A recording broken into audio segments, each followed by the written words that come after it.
independent in thought and punk rock in life. It's the Chad Benson Show. President Trump wraps up his midterm campaign blitz today with 3 rallies. He'll make stops in Ohio, Indiana, and Missouri, all states he won, but he's there to rev up Republican voters. And he's doing it by painting a dark image of what will happen if Democrats take control of Congress. The president saying that will result in more illegal immigration and more crime. The president's final message over the weekend boiled down to this: if you want strong borders and safe communities, vote Republican. Well, here we are. 24 hours from now, most of you already voted anyway, so it really doesn't matter. But 24 hours from now, we'll start getting some of the results slowly but surely. I'm sure people are going to start calling stuff really. Okay, let's call this. Let's call that.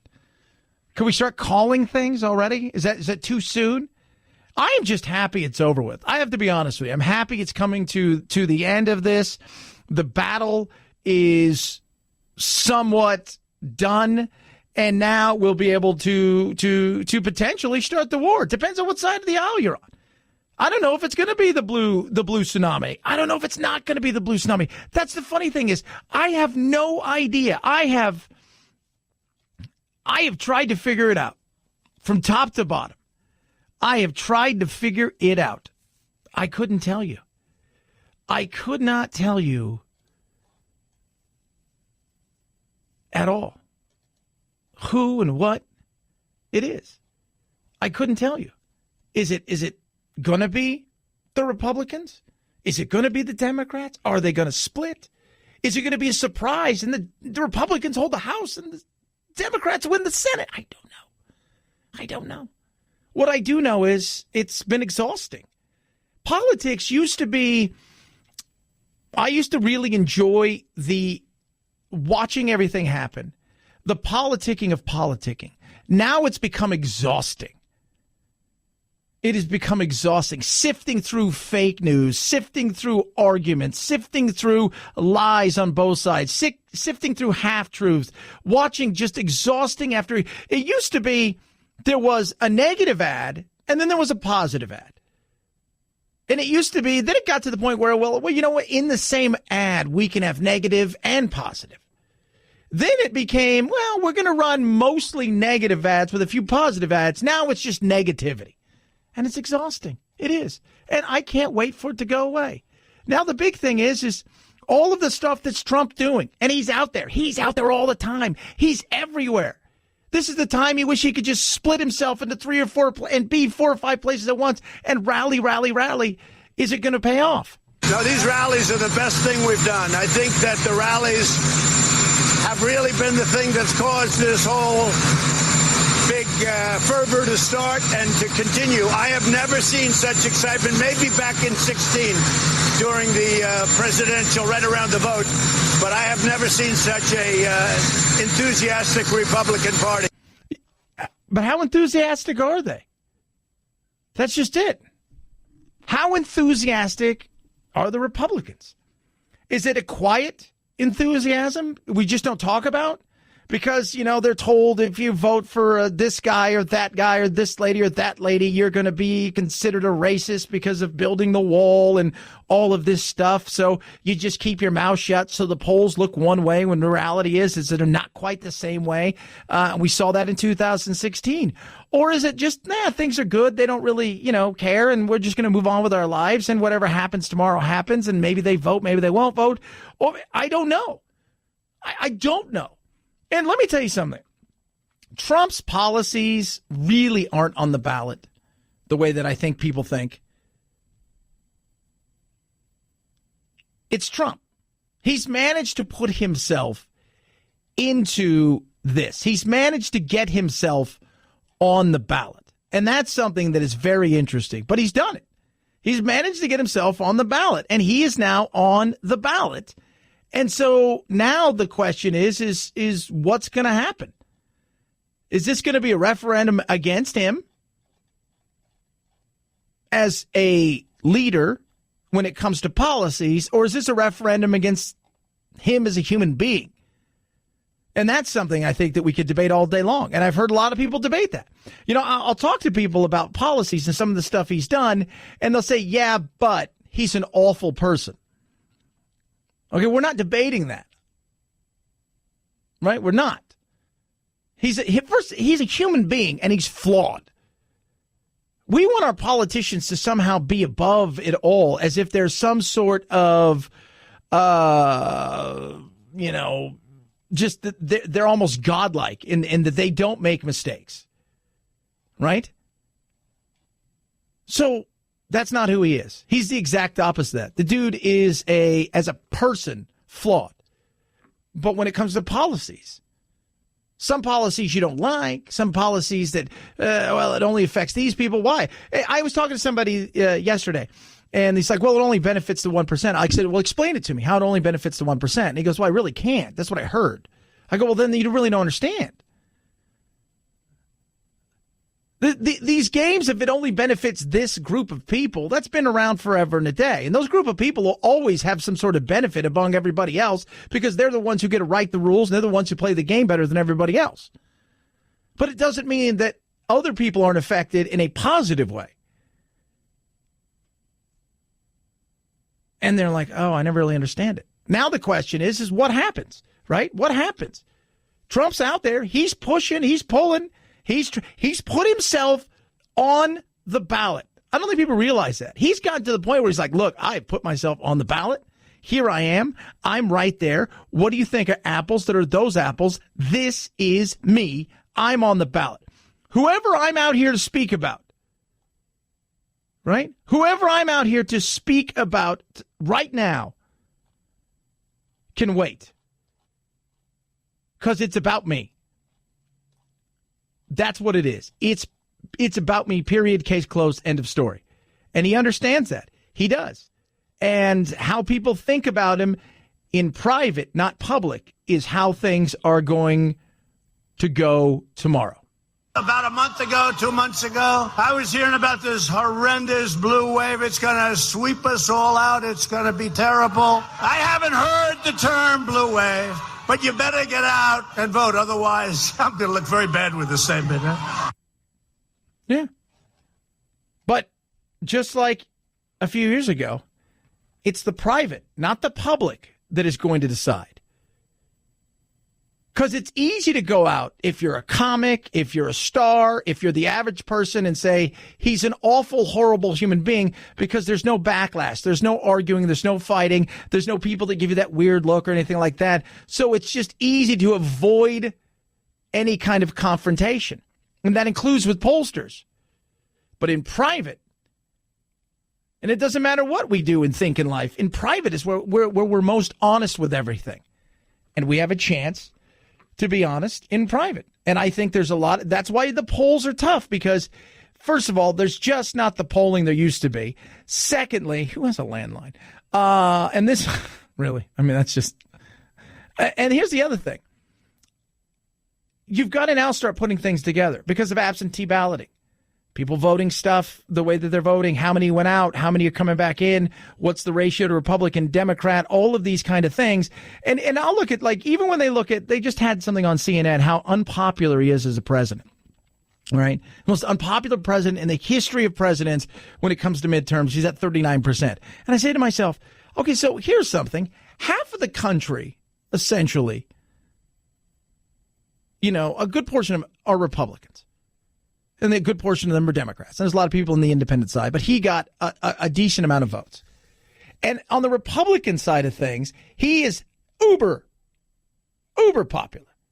So to get to that 39 number, you're almost saying that those people who say he's uber popular amongst them are afraid to tell you on the polls, how are these questions asked? Those are things that's why it's so tough to get in and dig deep into any of these things, because I just don't believe it.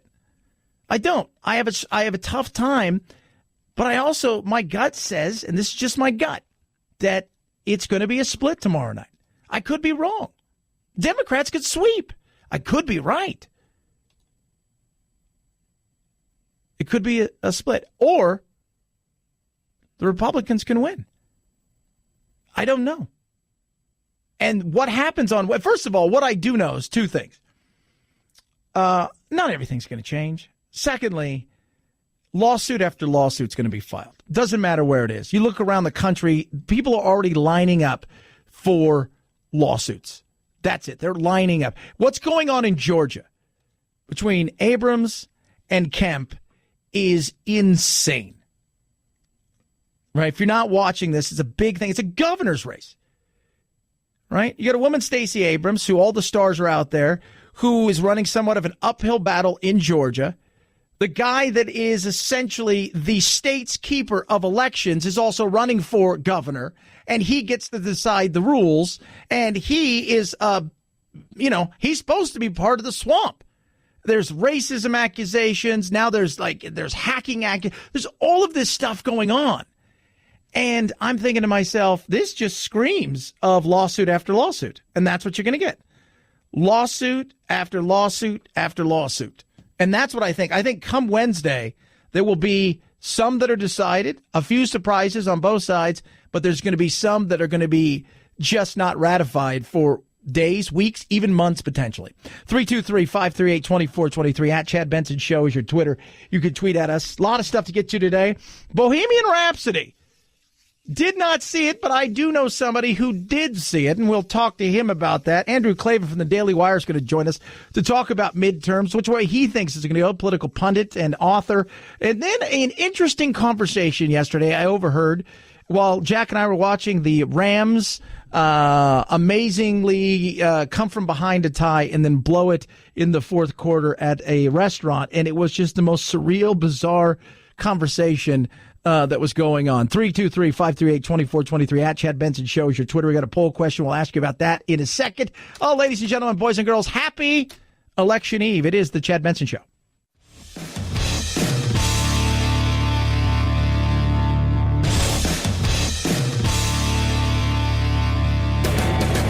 Experiencing separation anxiety? That's dumb. Check out Chad 24/7 at his website, ChadBensonShow.com, and on iTunes, free. The Chad Benson Show. Never feel lonely again.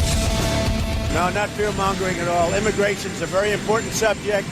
The Democrats have let immigration in our country get out of control with their horrible not allowing us to have any votes to get passage. We need Democrat votes to change the immigration laws. They haven't given us any votes. Yeah, I mean, look, is he fear-mongering? Of course he is. Why? Fear's an emotion, and it's one of those emotions that'll get you to do something. So, of course, there's a little bit of fear-mongering, but the left acts like they don't do it as well. Both sides are disingenuous in that. But so yesterday, Jack and I, we check out of our hotel, and we're going to watch a football game at this Mexican restaurant, this, on the border. Nice little Mexican restaurant out there. We're down there in San Diego. So we go there, and we're sitting there, and we're eating our chips, and we're he's having a soda, and I'm having my iced tea, and we've got our nachos coming, and we're getting into the game. And this group comes, and they come in apparently every week, and they sit behind us, and they have their voter books out. And one of the guys is from, I think it was either Guatemala or Mexico. So he sits down, and the guy goes, man, this whole stuff with immigration is crazy. These people that are coming here, and it's so disingenuous. It's totally a lie. The way that the Trump and them have labeled these people horrible people, and that they're all, it's mostly men, it's mostly women and kids. And the guy from Mexico, he just called their BS. He says, no, it's not. Right? But he did it in an accent. If I did it, people are like, you're racist, but I'll do it anyway. He's like, no, you're wrong. You guys, we got to stop this.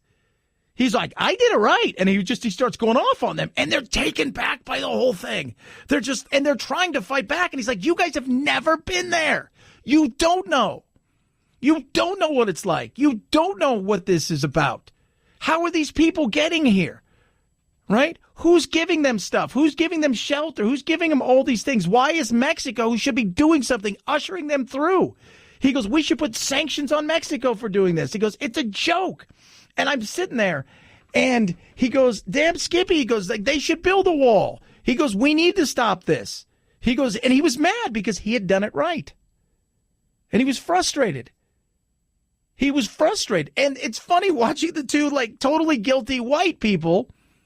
He goes, no, you don't understand. And he's like, what don't I understand? I'm from there. I moved here. I did it right. What don't I understand that you suddenly understand that I don't understand? And they really got into it. And I was just laughing the whole time. I'm like, wow, it's the liberals eating the liberals, if you will. They're fighting amongst themselves. And this guy's like, I don't like Trump that much. He goes, but I like some of his policies. And he goes, and this is one of those policies where it's been allowed to happen. And he goes, and not only that, the governments there encourage you to go there. They encourage you to go to America. They encourage you to do all of that. He goes, we are their biggest export. He was going off, and they had nothing to come back with. They had zero to come back with. And I was just laughing the whole time going, all right, this is funny. But it's so funny listening to that, because here's a guy who wasn't too far removed from being there. And he was arguing the case essentially for Trump and for the Republicans about immigration. It's like, yeah, this needs to happen. You don't understand. You don't get it. And they're trying to tell him, no, what you don't get is we should be allowed. He goes, they should be able to come here. And he's like, and if one time he says to him, are you going to let them stay with you? If I was Trump, the first thing that came to my mind, I goes, you know what? We're going to allow these people to come here, but there's going to be certain zip codes that they're allowed to stay in. And I would tell them just the zip codes in certain parts of California and a lot of these other places where they're allowed to go and roam freely. See what happens, right? It's all great when you live behind your walls, right? It's all great when you have all of that stuff in your world that you have, when you can advocate it for everybody else's world, not touching yours. That's what I would say to Trump. Fine. Here's where they can stay. They can stay here in Silicon Valley, Malibu, Brentwood, Bel Air. You can't leave these areas. Manhattan. See what happens. The tune changes quick. 323-538-2423 at Chad Benson Show is your Twitter. You can tweet at us. I have a poll question up today. It is about midterms. What's your feeling? What's your gut? If I'm to ask you right now, what do you think? What's your predictions? GOP keeps both? Dems win both? Or it's a split on House and Senate? 38% say split. 6% say Dems win both. 56% say GOP keeps both. I think it's going to be a split, but who knows? I mean, I've been wrong before, and I'll be wrong again because I'm human. 323-538-2423 at Chad Benson Show is your Twitter. You can tweet at us. It's the Chad Benson Show.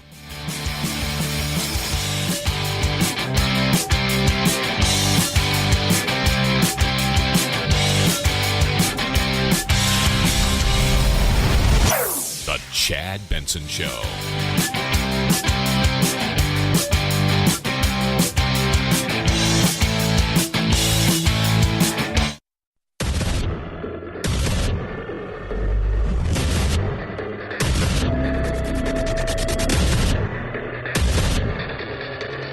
Independent in thoughts and punk rock in life. It's the Chad Benson Show. The migrant caravan is once again on the move. Hundreds of people are on a part of this caravan that has been working its way from Central America into Mexico since October 13th. And it's been an incredibly long and difficult journey, but they have begun the very next leg to Mexico City. And the plan is to make it to the highway and hopefully hitch a ride to the north. Where was that guy? First of all, he's breathing like he was being chased. Secondly, apparently he's in a place where there's lots of birds. So it's coming here. You know what? I was listening to the hitchhiker thing, and I thought to myself, when's the last time I saw a hitchhiker? This weekend, I saw two hitchhikers, Producer Phil. As I was coming back from San Diego, driving through the mountains there were two hitchhikers, and they look every bit the way that horror movies start out. It's like, this is... You think if you're going to be a hitchhiker, you would look somewhat respectable, and I get you're living off the grid and all of that stuff. And then I thought to myself, isn't Lyft and Uber just the modern form of hitchhiking? And somebody tweeted in, well, no, because you don't pay. Yeah, but every time that you pick up a hitchhiker, isn't it like courtesy to go, hey, here's a couple bucks for gas? And so in a way, isn't that kind of like still the modern form of it? I'm just throwing it out there. It's the modern form of hitchhiking. That's all I'm saying. All right, so I've got the midterm odds as set by bookies. All right, so these are set by bookies. So Coral, big bookmaker, has put 4-9 odds on the favorites for the Democrats to win the House. Republicans only have a 13-18% chance to get the majority or keep the majority. In an even far less likely scenario. It's 100-1 chance of there being a split, meaning no majority of all. Right? So as far as the Senate goes, it's pretty much the flip-flop. 83.2% chance that the Republicans keep control. So right now, 2-9 for the Republicans to keep the majority. 6-1 chance the Republicans will take exactly 50%. 7-1 odds they will have under 50%. So what the odds makers are saying is what a lot of people have been saying, which is it's essentially going to be a split, right? A split. Anything less than that for either is a loss. Because if tomorrow, if Wednesday everything's said and done and you look around and the Republicans have lost the majority in the House and somehow they lost the Senate, that's huge. That's a referendum against Trump. Now, and this is the question I have asked for a lot of people. Is it a referendum against him as a human being or his policies? That's a fair question to ask. And the other thing, what happens if you're a Democrat? And I mean this seriously. If you're a liberal or you're conservative and your side is basically handed its ass tomorrow night. So you wake up, the Republicans look around and go, wow, we're screwed here. What have we done? We've hitched our wagon to this cat. Do we need to make a change? Or is this just the natural order of things of what tends to happen in a situation like this? Which you could look at it like that, right? Because you go back and you look through time, that's what happens. But it's saying that if you're a Democrat and you wake up and you thought 2016 was your time to shine, then came the shock. Then all of a sudden, it's 2018, and this is it, right? The rhetoric, the craziness, the lunacy. This is it. It's our time. And you wake up, and you didn't win the 24 needed. Instead, you won 15, and it's still the Republicans. And then you lost seats in the Senate. And then Trump feels like he's got a referendum. This is it. Referendum says I can do what I want. This is it. How do you feel? What do you do? You'd be like, oh, God. Oh. I'm just curious. And if you're at that point in time, if you're the Democrats, do you wake up, cry a little bit? Because that's what you'll do. And then you go back to the drawing board. And what is that drawing board? Because you'll see some progressives of one. You'll say, but you can't count Ocasio-Cortez and some of these other progressives who are living in states like New York and places where they're uber progressive. You look across the country and you say, all right, you know what? It may work there, but what works in other places across the country, that's what we need to focus on. So it'll be interesting. And is the blue and how and I it doesn't matter. Tomorrow, I will tell you this. Tomorrow, no matter what side this goes down on, everybody's going to come out in some way, shape, or form as trying to say, I'm a winner, right? The Republicans say, yeah, we lost the House, but we picked up seats in the Senate. The Democrats will say, we won the House, and it was always going to be tough in the Senate. But look what we did in the governor's races, or look what we did. So it's going to be interesting to see. 323-538-2423 at Chad Benson Show is your Twitter. There's our poll question today. What's your prediction for tomorrow's midterms? 53% of you say GOP keeps both. I think you're dreaming there. 4% Dems win both. 43% say it's split House and Senate. Take the poll at Chad Benson Show. You can also text us as well. Speaking of tomorrow, independent voters are huge. They're huge, is what I'm saying. Huge. And this is interesting. Florida, women, independent voters talking about which way they may or may not go. Of these 6 Florida voters who identify as independent, 5 know how they plan to vote. I don't like the negative direction that we're going right now. So I think we need to flip. Sally Clark Fox says she's voting Democrat. Nicole Padro is still undecided, but leaning toward Democrat Andrew Gillum in the governor's race. And you're telling me you like Gillum, who's a Democrat, and you're registered as a Republican from voting in the primary. Yeah. So you're leaning Democrat on the governor's race? On that, yeah. And that's probably the only one. That's interesting, right? And that's a perfect example of what I believe an independent is somebody who's going to vote. Now, I'm voted. I'm done, because I live in a world of modern sensibility and absentee ballots. I voted some Democrats. I voted some Republicans. I voted for very few bills. I voted against a lot. I mean, props, and I voted against a lot of props that just always wanted to see to take more money out of my pocket and put it in the hands of other people who were then going to use it unwisely.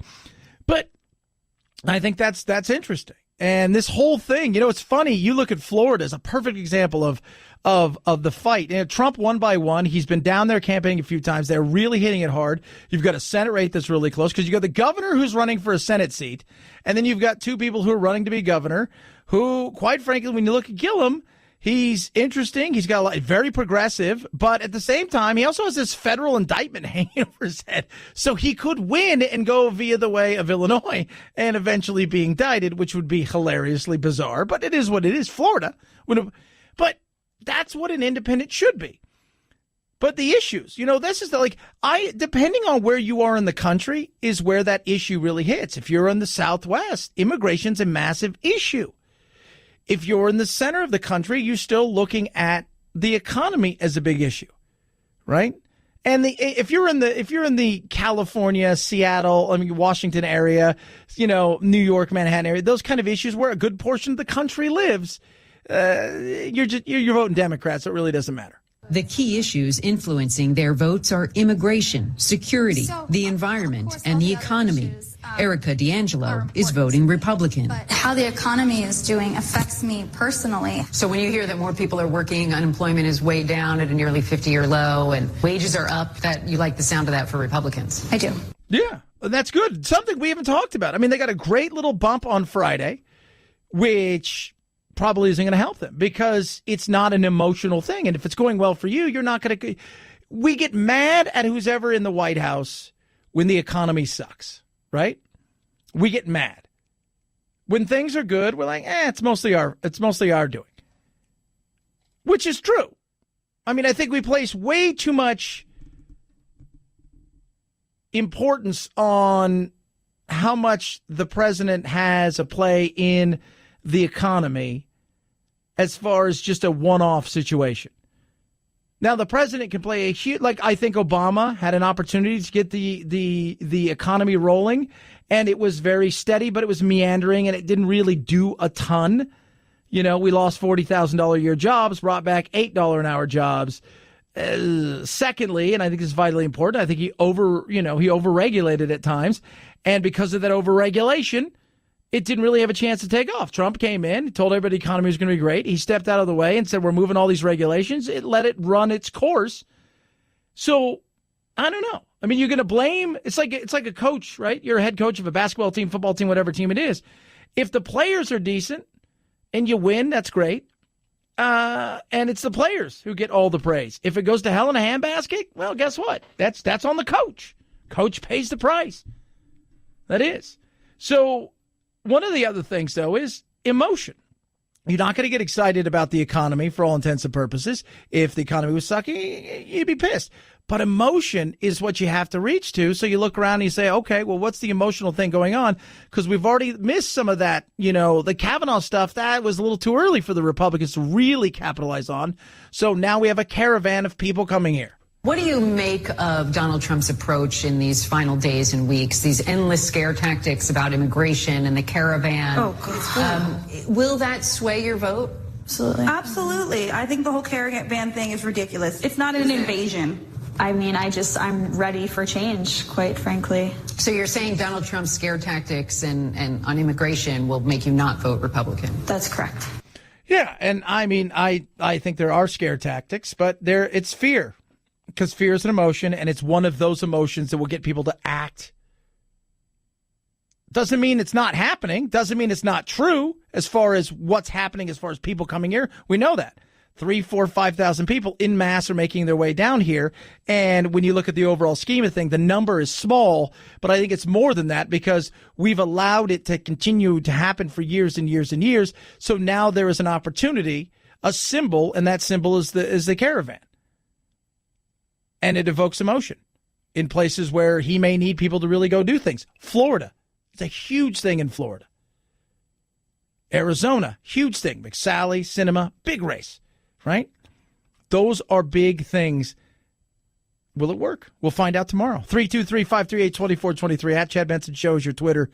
You could tweet at me. Love hearing from you. Flowers, kids. Right? So it's that time of year. Holidays are here, right? We want to make sure that we let everybody know who we care about, that we love them. Maybe it's birthday time for some people. My birthday's coming up in December. I'm not just saying anniversaries, whatever it is.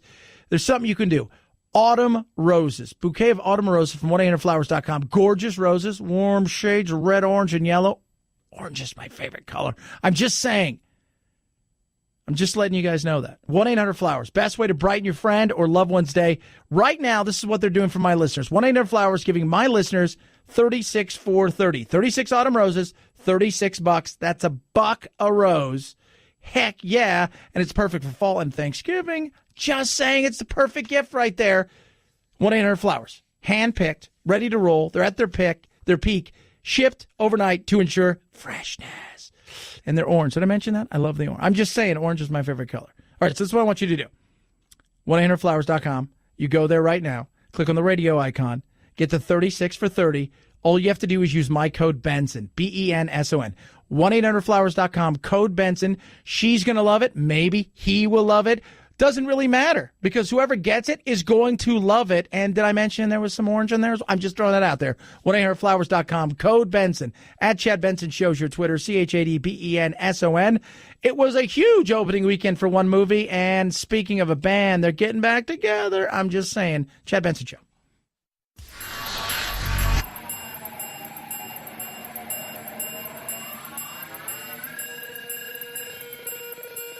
Set Chad straight. Text the show, 323-538-2423. That's 323-538-CHAD. Someone has to do it. Might as well be you. The Chad Benson Show.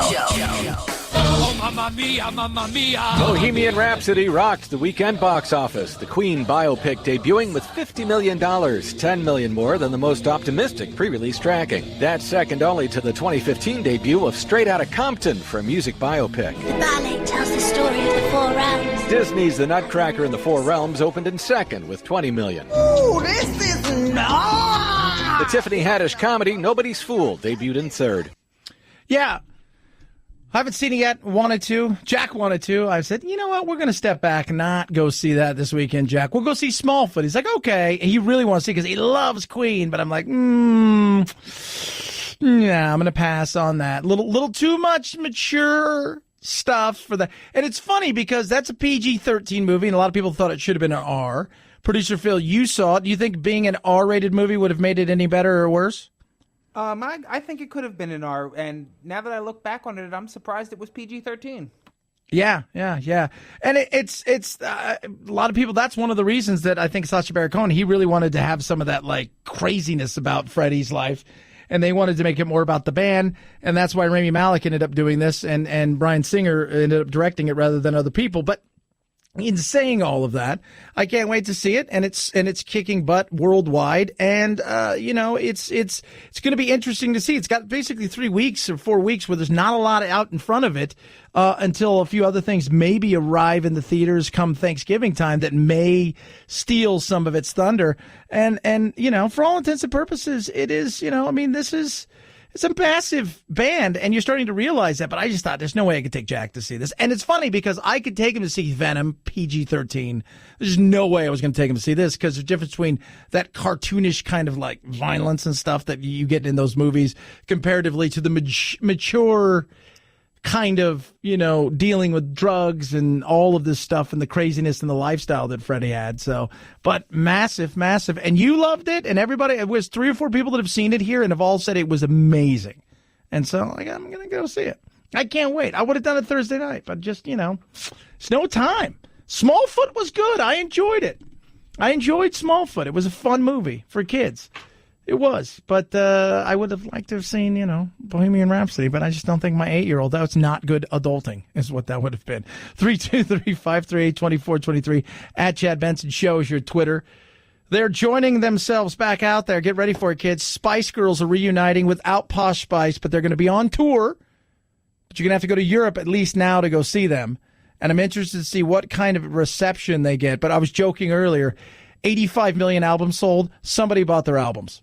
Somebody did. It's like ABBA. Somebody bought their albums, so let's stop pretending. 323-538-2423 at Chad Benson Show is your Twitter. amac.us/Chad. I love them. They're incredible. Stay away from ARP. Get with AMAC. They believe in a lot of the same things you believe in, right? Liberty, rights of individuals, things like that, immigration reform. That's what AMAC's all about. Here's what they're doing. Right now, for my listeners, they're giving you guys an opportunity to join for free for a year, plus the benefits like 40% off movie tickets, retail, restaurant, hotel discounts that are huge. You name it, they've got it, and they're going to help you with Medicare open enrollment like you couldn't believe. Join now. It's free for a year. They don't even want your credit card. amac.us/Chad. amac.us/Chad. amac.us/Chad. You're going to love everything they're going to be able to do for you. They are incredible, and they will treat you incredible. They're the conservative alternative to ARP. Join now. amac.us/Chad. AMAC is better for you, better for America. At Chad Benson Show is your Twitter. ChadBenson. It's the Chad Benson Show. This is the Chad Benson Show.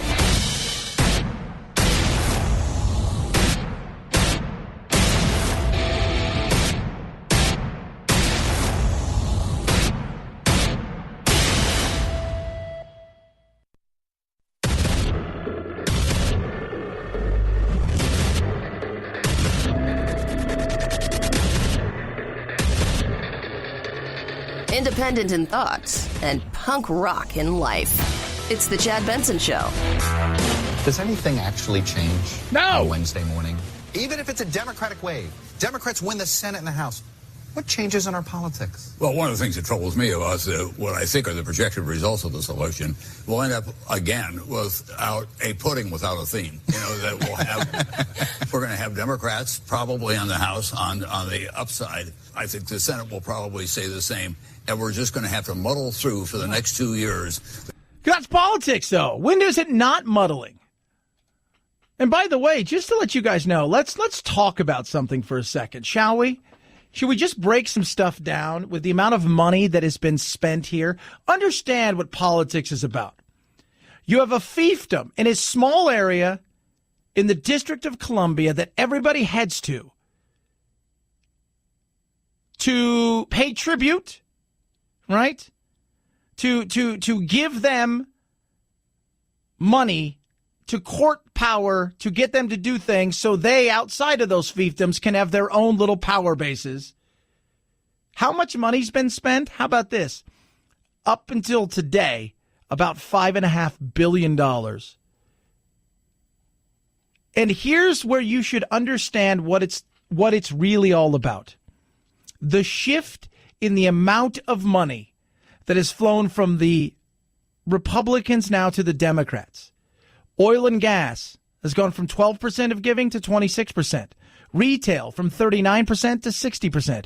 Insurance from 39% to 52%. Real estate, 47 to 57. Finance usually down the middle, right?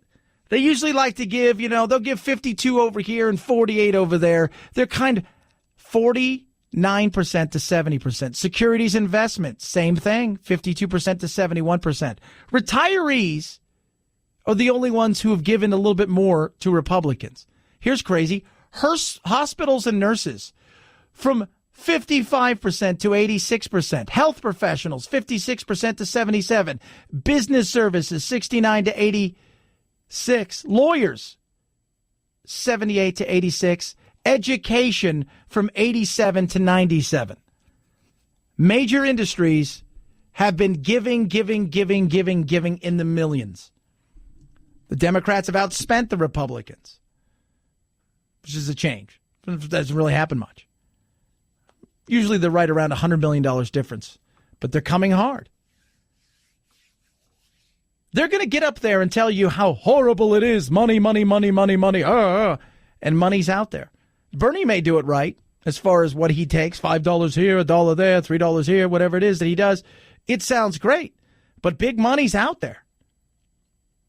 And what do you have to do? Whenever there's a power base like this, people are going to go. It's concentrated power, so where do they go? We got to head there. You saw it in monarchs, right? In monarchies.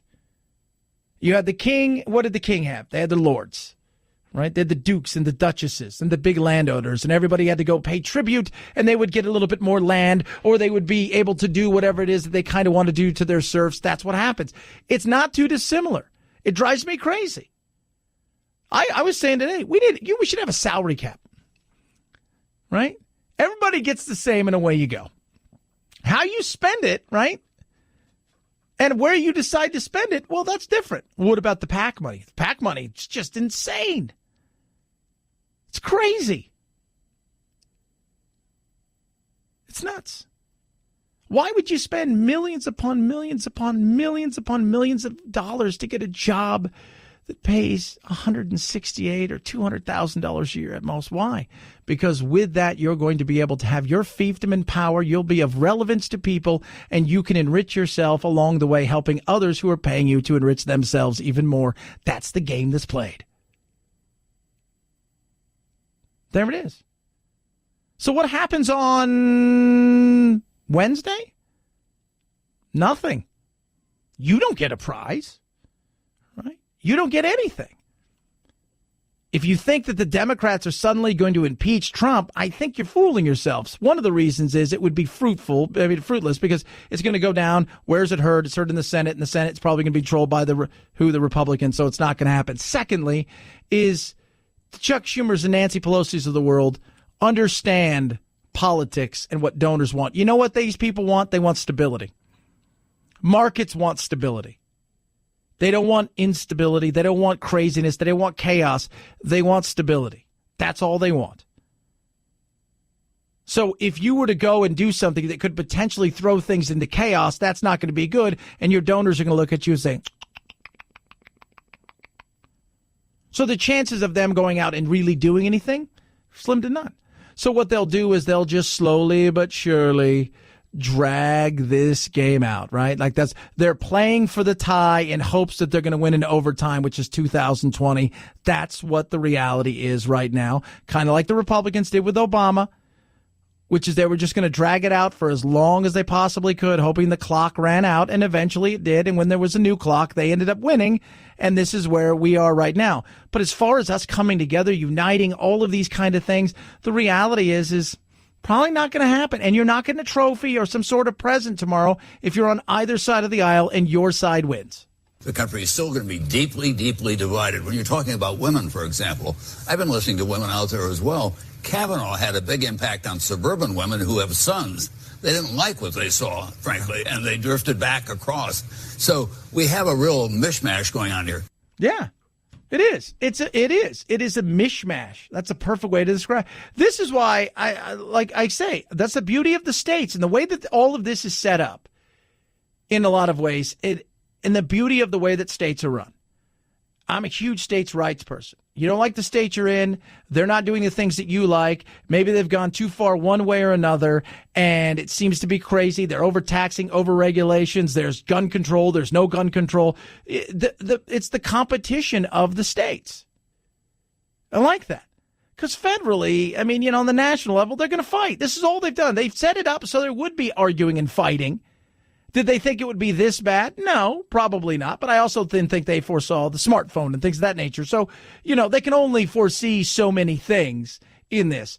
But when you look at politics right now, the money that's in it, the division that's out there, I've told you over and over again, hate is huge. The Republicans, who is the greatest gun salesman of all time? President Obama. Who's the greatest fundraiser in the history of the Democratic Party? Donald Trump. Money, money, money, power, power, power. All the while, other things aren't being talked about. That's why you have to be in control as much as you possibly can when it comes to what you do in your life. Period. Case closed. Government, more often than not, can get in the way. Rarely, once they get there, do they get out of the way. I just say one thing that I think is a failure in this country. We've not talked about Parkland. We've not talked about Las Vegas. We've not talked about what happened in Pittsburgh a week ago. Yeah. We're a country that is slaughtering our own citizens on a regular basis. Maybe not in those big numbers, but too often. Well, I'll tell you, gun control-ish messages have apparently been working. We'll see if it happens on Tuesday. Have they? I don't know. I don't know if they've been working or not. Have they? I mean, possible? Depends on where you are. That's also the other thing. The beauty of states' rights. Certain states are going to give you better opportunities where gun control is never going to be an issue, right? Arizona, chances of gun control being what it is in California, slim to none. California, they want more control, right? If we can't regulate your gun, we'll regulate your bullets. If we can't regulate your we'll regulate your trigger finger. Whatever we can do. It's the beauty of states' rights. We're never going to take away everything fully, but we can make your life miserable in trying to be able to do the things that you want to do as a law-abiding citizen. But never mind. Everything we're doing here, everything that we talk about this stuff like immigration, we talk about all these things. All of this stuff is tied into what? The power base that is in D.C., how they can get you to react to something and or do something on an emotional level. But in the end, what do your donors want? In the end, what is this really about? That's why when you watch Schoolhouse Rock, it's not real. Because at no time do they turn and go sing songs about lobbyists, ever. At no time do they talk about getting things in and out of committee based on what your lobbyist is or isn't doing, ever. That's the reality. 323-538-2423 at Chad Benson Show is your Twitter. You could tweet at us. Love hearing from you. Somebody just texted in because we were talking earlier about the Spice Girls, and they get all kinds of crap, right? Everybody just bangs on the Spice Girls. Like they're awful. But they sold 85 million copies. It's like Nickelback, right? They're the female version of Nickelback. Because they sold a ton of records. But, like, that's that dirty little secret, right? It's like saying you voted for Trump for a lot of people out there. There's that dirty little secret. You don't want to tell anybody. It's like going, oh, yeah, I like Nickelback. What? I like Spice Girls. No, yeah. Can't talk about the Spice Girls. Who do you think you are, Chad? But with Posh Spice not being in the concert, I don't know how good that's going to be.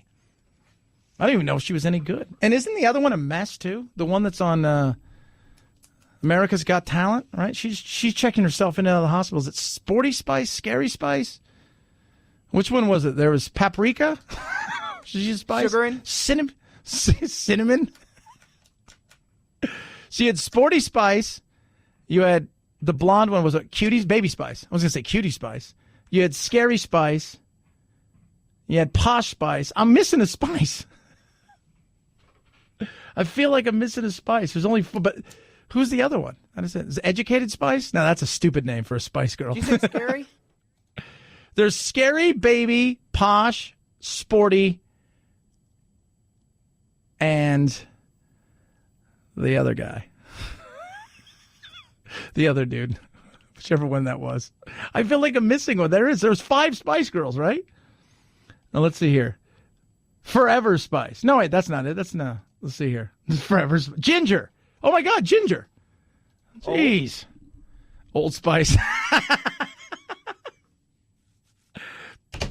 323-538-2423 at Chad Benson Show is your Twitter. And then I'll get these people like, don't say anything. They'll tweet me. But I'm a Spice Girl. I know you didn't. You probably went and saw the movie, too. And it's okay because they're cute. And we'll get over it. 323-538-2423 at Chad Benson Show is your Twitter. Andrew KLAVIN from the Daily Wire is going to join us at the bottom of the hour. Butcher Box. What have I told you? This is the beauty of the world that we live in. While the rest of the world is hungry, not like, like Australia, and they're eating fine, the British and stuff, the Europeans, but there's a lot of other people around the world starving, and this is why people hate us. It's okay. We can embrace this. Be who we are. We have food sent to our house. Giant amounts of food. Butcher Box. Grass-fed. Grass-finished. Their chickens are massive. Huge. Organic free-range chicken. When you get these chicken breasts, you're going to be like, wow. Those things are massive. And the pork? heritage pork. It's not the other white meat, kids. This stuff is real deal. Their pork is from pigs raised to keep all their flavor and fat. So they're fattening them up, right? And they're like, you guys are so flavorable. They rub their face. You're so flavorful. You're so flavorful. It is incredible. Cuts are amazing. You can't find this stuff in stores. Trust me, I looked. You can't. Here's what ButcherBox does. First of all, it's so cheap and inexpensive. Less than $6 a meal. It's coming straight to your door, free shipping. And if you order now using my code, butcherbox.com/Chad, you get $20 off. Plus, for the entire subscription, they're going to throw bacon in every single time. Bacon is God's elixir to all of us. It is everything that life is supposed to be about. Butcherbox.com/Chad, butcherbox.com/Chad. You will love it. You will appreciate it. Your belt and pants won't, but your tummy will. Butcherbox.com/Chad. It's the Chad Benson Show.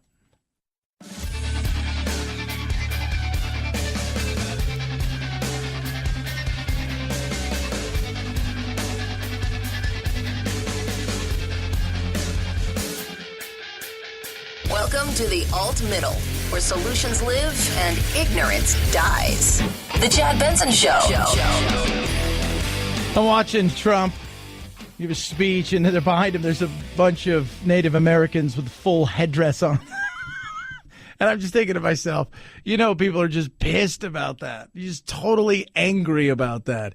Get over it. Speaking of get over it, some of this made me laugh. I'm not going to lie to you. Some of it made me laugh. I think they could have done a better job, but it is what it is. Saturday Night Live over the weekend. Tonight, we're live from the Arizona border where a vicious caravan of dozens, maybe millions of illegal immigrants is headed straight for you and your grandchildren. And that is not fear-mongering. That is just the truth. It's the liberal media is trying to label President Trump a racist.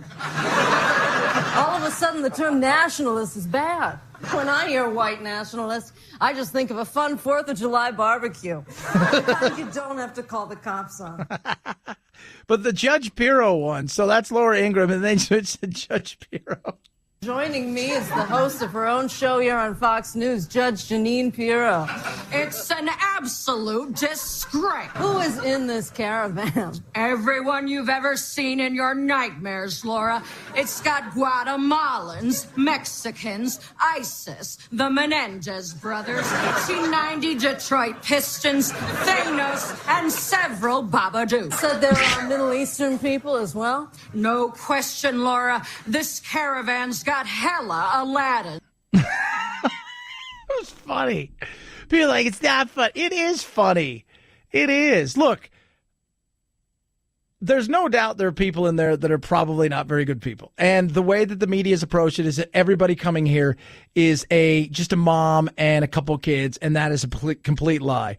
Conversation over the weekend, and the table next to Jack and I yesterday was hilarious, as the guy from Mexico was yelling at his two guilty liberal white friends for them being stupid and thinking it's okay for all these people to come here. And he was yelling at them and thinking, no, you guys are not from there. He had a thick accent, right? He's like, I've done everything right. This is wrong. Mexico should be sanctioned. And it was hilarious watching the two fight each other because, no, they should be allowed to come here. They're just good people. He's like, not all of them are good people, and don't listen to it. It's just all mothers and kids and old people. That's a bunch of crap. I've seen the footage. And if you, just with an eyeball test, I'm like, that's not all women and children. Or just with an eyeball test, I'm like, not all women and children. Not saying they're all bad people. I'm just saying I could do the math. That's not all women and children. 323-538-2423. At Chad Benson Show is your Twitter. Can't wait for midterms to get over because I'm excited about 2020, so let's get ready, huh? Andrew KLAVIN, Daily Wire, joins us straight ahead. 'Tis the Chad Benson Show.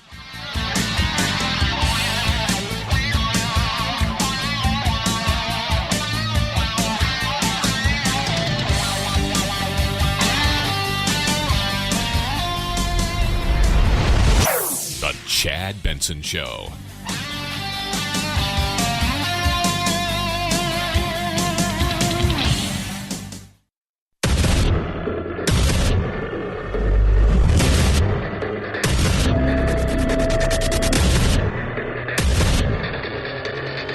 independent in thought and punk rock in life. It's the Chad Benson Show. We are, well, T-minus not too long, and the midterms are going to be here, and it's going to be interesting to see what happens. I don't know if I believe all the polls, and I don't know if I don't believe the polls. Joining us now is a man who's going to break it down from this Daily Wire. He's a screenwriter. He writes books. He writes articles. He's a host of a show over there in the Daily Wire. Andrew KLAVIN joins us, and I'm telling you what, man, I don't know who or what to believe anymore when it comes to polls because, as we all know, polls tend to lie. But if we were to believe them right now, it looks like that the House is going to flip, but the Senate's going to stay the same for the Republicans. That's what it's looking like, and I agree with you. Nobody knows anything right now. I'm not feeling great about the House. The reason I'm not feeling great about the House is I think that there are a lot of voters on the Republican side who are not that pleased with Donald Trump in suburban neighborhoods, and it's a map thing. It's where these races are taking place. But here's the way I feel about this, right? There are three possible outcomes. One is that the Republicans hold their majority in the House and pick up seats in the Senate, and that would be truly remarkable because it would show that the resistance was futile. The resistance didn't do anything, that this entire anti-Trump hysteria that's been going on, the Russian collusion nonsense, and then he's a Nazi and he's a racist, all this stuff, which I just believe is just textbook leftism, it didn't work. It would show that it didn't work. That would be a great outcome because I think it would cause the Democrats to recalibrate, possibly make some compromises, possibly help stuff get done, which would be a big change. If the map plays out, and the Senate and the Republicans pick up seats in the Senate and lose seats in the House, that would also show that the resistance hadn't had any effect because that's what you would expect to happen, right? You always expect the incumbent to lose some seats during the midterms, and the only reason they don't lose seats in the Senate is because of the map, because they're in good places. The races just happen to be in good places for Republicans. So that would be kind of a wash, and I think we would just have to shrug that off. The Democrats, of course, will stomp around if they win, pick up 30 seats and take the House back. They'll stomp around and say, look, we're winning the resistance, but that won't be true, right? It'll just be the map playing itself out. If the Democrats win both the House and pick up seats in the Senate, that, of course, will be a real setback for Trump and the Trump administration. I think it'll be a referendum on Trump's personality more than his policies, and I think it'll mean that the GOP has to sit and think about what they're doing here because I think Trump's a funny guy. He's a great big character with great big flaws, but he has done a great job as President of the United States. The things he has done have been absolutely remarkable, wiping out ISIS, jump-starting the economy, just really getting off the back of the economy so it could rise as it was naturally trying to do, great judge appointments, and really realigning our foreign policy to make sense. I mean, Obama's realigning our foreign policy that we're friendly with Iran and in opposition to Israel was craziness. His allowing ISIS to run rampant through the Middle East, his allowing Russia to take back the Ukraine, his allowing China to basically spread its wings and institute its program to become the economic center of the world. Obama did all those things, and Trump has reversed all of them. So he's really done a good job. But he is a character. There's no getting around it. He is a guy with a great big mouth and a great big personality, and I think some people take to it and some people don't. Talking to Andrew KLAVIN, host the Andrew KLAVIN Show over there at the Daily Wire, and novelist, all kinds of stuff that you do, political pundit. I step back and I look at this thing, and I had a very interesting thing. I'm hanging out with my son over the weekend, and as I'm sitting there, it was hilarious because the people next to us were talking about politics, and one guy had an accent. He was from Mexico, and there was this guilty white guy with him, and talking about horrible Trump is. And the guy from Mexico's like, no, he needs to stop these migrants from coming here. This is horrible. Mexico should stop them from coming. And it was funny watching them argue over this thing. But Trump has tried to use this, for better or worse, as a way to get the Republicans ginned up, because I think the Kavanaugh thing came a little too early for them. So do you think this is going to have any play in this at all when it comes to tomorrow night? Yes, I do. I think it's a great question. I think it is the buried unknown here is minorities. Trump has been great for minorities. The radical left, the true radical left, I'm not talking about Democrats who want more, a little bit more spending here or there, whatever. I'm talking about the true radical left that owns the media and owns the Democrat Party at this point. That's a white movement. That's a rich white movement. They keep talking about race, but really the people who come into this country are coming for good old-fashioned American opportunity. Blacks are suddenly finding that they've been screwed by the Democrat radical idea that they are depended on to come to the polls, but they don't get anything. The cities run by Democrats, are just in a terrible shape. And then Trump comes along, and suddenly black unemployment virtually disappears, Latino unemployment. I mean, what do you think they're coming here for? They're not coming here for leftism. They're coming here for jobs. And so under Trump, Latino unemployment, gone. Black unemployment, gone. And I think that, look, people aren't stupid. They see what policies work. And I think, they kind of think like, oh, I get it. Trump is a fixer. He doesn't say the politically correct thing. He stumbles around. He doesn't care about saying things exactly right. But he's a fixer. He's a guy who fixes things. He's a non-ideological guy. I'm not sure in this election there is going to be enough of a shift to make a real difference. But if Trump keeps it up, and I think he will, that shift is coming. That shift is coming. You can't sell, you can't, what was it Lincoln said, right? You can fool some of the people all of the time and all of the people some of the time, but you can't fool all the people all the time. And I think that this identity politics has been a disaster for people of color. I think identity politics has been a disaster in their neighborhoods. And I think, basically dependency has been a disaster.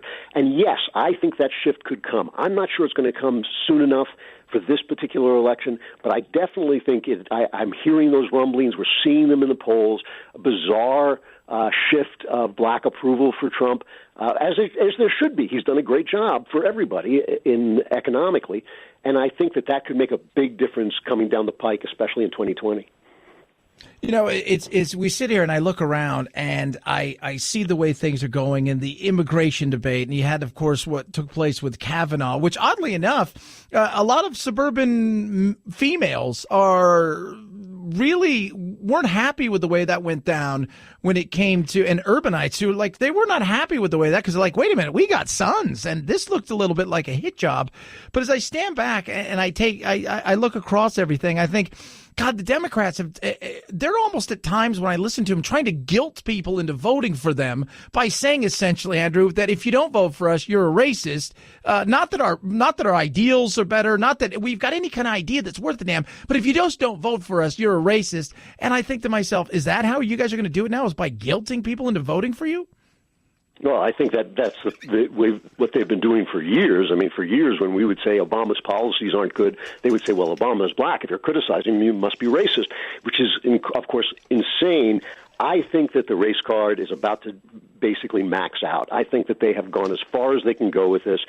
We've all started to notice that it only works in one direction, right? They have all these dog whistles. What's a dog whistle? A dog whistle is something that a conservative says that a Democrat can twist into sounding racist. That's all it is.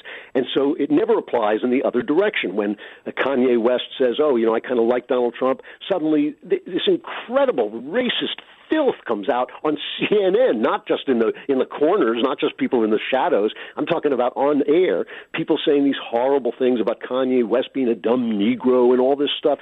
These people are not for women. They're not for blacks. They're for leftism. They're for the rise in government power. That's what they're for. The Kavanaugh thing, I think, was a disaster for a lot of reasons. But yes, for women, of course. Feminists have tried to sell this idea that men and women are in a battle. We're fighting it out for position. This is not true. Men and women have loved each other since time began, or else there wouldn't be men and women, right? That's how the world works. And so if you're saying to women, oh, yeah, we can accuse your son, we can accuse your husband, we can accuse your brother without proof, that's not good. And it's also not good when, Chuck Grassley just sent another one of these women to the Justice Department for lying. She admitted she lied about Kavanaugh. That's not good for women who are telling the truth. We all know women get abused and assaulted. Of course they do. That's part of life, and we want it to stop, and we want to stand up against it. But what happens when a woman tells the truth, but everyone around her is lying, and we're being told to believe all women? Ultimately, the woman who gets hurt, the woman who's telling the truth, right? If all these women turn out to be lying for political reasons, as it seems many of them, at least two of them, it seems like were, then that just may discredits women who are telling the truth. So this Kavanaugh thing has been a disaster for the Democrats because women saw through it and because obviously men were just appalled. And it was appalling. It was a terrible, terrible thing to do. Gut check as we talk here, Andrew. Appreciate you coming on today. What's your gut saying about tomorrow? You know what? My gut says that it's going to be pretty straightforward, that they're going to take some seats in the Senate. The Republicans are going to lose some seats in the House. How much will they lose is the question. Are they going to lose 19 or 20 and still remain, in the lead, or are they going to lose 30 to 40? That I don't know, but I just don't see that there's going to be a surprise like we saw in 2016. It doesn't feel that way, but of course that's what a surprise is, right? It's when your gut gets it wrong. My gut is that they're going to lose 30, that they're going to lose the House. But there's a lot of things that could change that. When I say my gut, that's exactly what it is. It's my feeling about what's going on. It's my feeling about who's voting and who came out early and what those Republicans who are kind of moderate Republicans, which way they'll break. But there's a lot of stuff out there. There are a lot of people who are, for instance, a lot of the candidates, the Republican candidates, are polling under Trump. So in other words, they're less popular than Donald Trump. That means that there are some pro-Trump Republicans who are saying, well, I like Trump, but I'm not sure if I like this guy in my district. Those people could very easily break for their Republican guy. They might say to themselves, hey, I don't like him, but it's better that Trump has the majority in the House. If they all break that way, if enough of them breaks that way, then our guts will be wrong, and in fact, they will hold the House. So it's still one of these things where we just don't know what we don't know. And again, I feel like they're going to lose the House. I feel like they're going to have even a struggle in the Senate and not do as well in the Senate as I would like.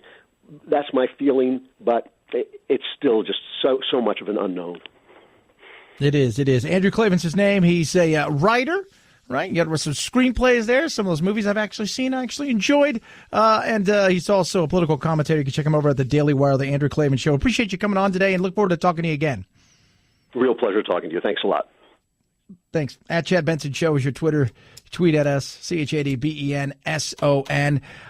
I don't know, man. I tell you what, that conversation was just so bizarre, listening to people argue.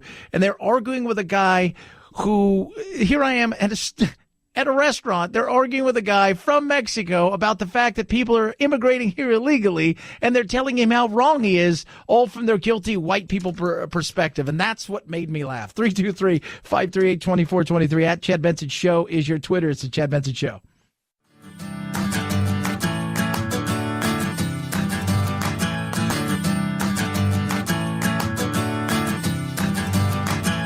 Running with scissors sounds great compared to this. Say what? The controversial possibility of an intelligence explosion, where recursively self-improving AI rapidly leaves human intelligence far behind, creating what's known as superintelligence. All right, reality check.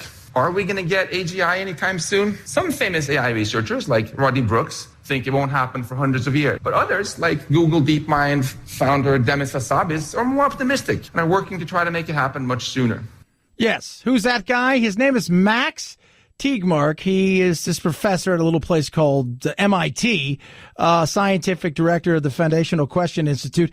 And it's very interesting to listen to him talk about this. We worry about all of these things, right? Like, oh my God, here comes global warming and all of this stuff. But AI is going to be here, and, what if they're, better than us, maybe? And recent surveys have shown that most AI researchers are actually expecting that we will get AGI within decades. So within the lifetime of many of us. Which begs the question, and then what? What do we want the role of humans to be if machines can do everything better and cheaper than us? Think about that for a second. We're going to, at some point in time, merge. Right? We're going to merge. There's going to be some sort of merging. It's going to happen. So we'll have our computer part, and at the same time, we will be somewhat human. I don't see any other way. Chad, I know, and I've offered to be the first because that's the kind of person I am. I'm just saying, at some point in time, it's going to happen. The way I see it, we face a choice. One option is to be complacent. We can say, let's just build machines that can do everything we can do and not worry about the consequences. Come on, if we build technology that makes all humans obsolete, what could possibly go wrong? Everything could possibly go wrong. That's why the merging of the two will be vitally important. I'm just telling you guys, that's how important this thing's going to be. The merging of the two of us together will stop AI from running amok. We'll be part AI, but part human, and we need to retain some of that humanity, as weird as that sounds. Of all the things I won't do, this is at the top of the list. When Joaquin Guzman was extradited to New York City in 2017, then U.S. Attorney for the Eastern District of New York, Robert L. Capers, said the drug lord known as El Chapo. He's a man known for no other life than a life of crime, violence, death, and destruction. And now he'll have to answer to that.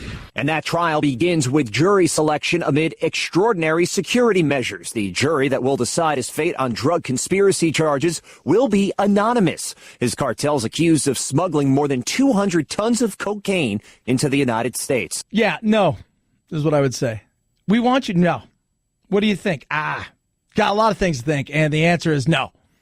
No, not going to happen. How do you find some people that would even be willing to roll the dice at being on a jury of the most wanted man in the world at one time after Osama bin Laden had died, and a man who has killed how many thousands upon thousands of people and made the Teflon Don look like, Boss Baby? How do you do that?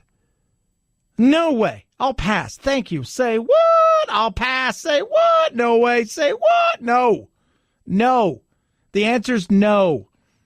Look at Whitey Bulger. He was there for 12 hours. You don't think somebody inside's not going to know something people talk to? Because that's what humans like to do. So I'm going to give a big mighty thank you very much, and I'll pass. 323-538-2423 at Chad Benson Show is your Twitter. After being on the road for days, I can't wait to get home, sleep in my own bed with my big MyPillow and pass out. I haven't been home since Halloween, traveling, doing all kinds of stuff. MyPillow is just so amazing. And tonight, knowing that I'm going to be home in my own bed with MyPillow, I am so excited about it. And let me tell you something. The more that you read about the studies that are done, what happens when you don't get enough sleep, you don't get enough rest, you can't re-energize and rejuvenate your body, the more you realize that you need to, or else. 100% machine washable and dryable cotton, made in the USA, backed by a 10-year warranty. If you want to sleep like you've never slept before, this is what you do. Get yourself a MyPillow.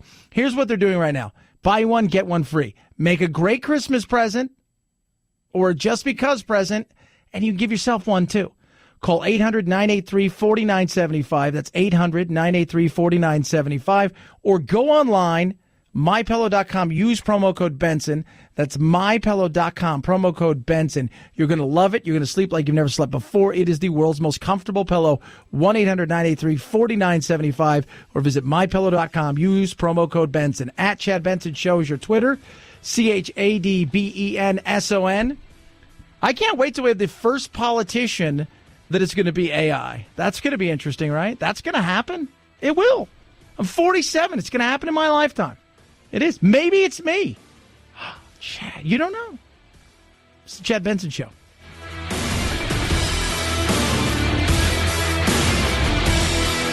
This is the Chad Benson Show.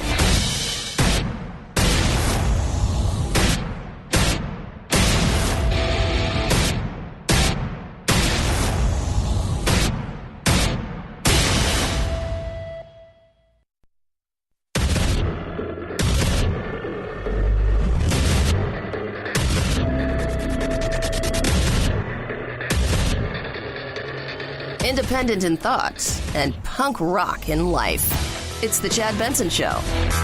President Trump wraps up his midterm campaign blitz today with 3 rallies. He'll make stops in Ohio, Indiana, and Missouri, all states he won, but he's there to rev up Republican voters. And he's doing it by painting a dark image of what will happen if Democrats take control of Congress. The president saying that will result in more illegal immigration and more crime. The president's final message over the weekend boiled down to this: if you want strong borders and safe communities, vote Republican. There you go.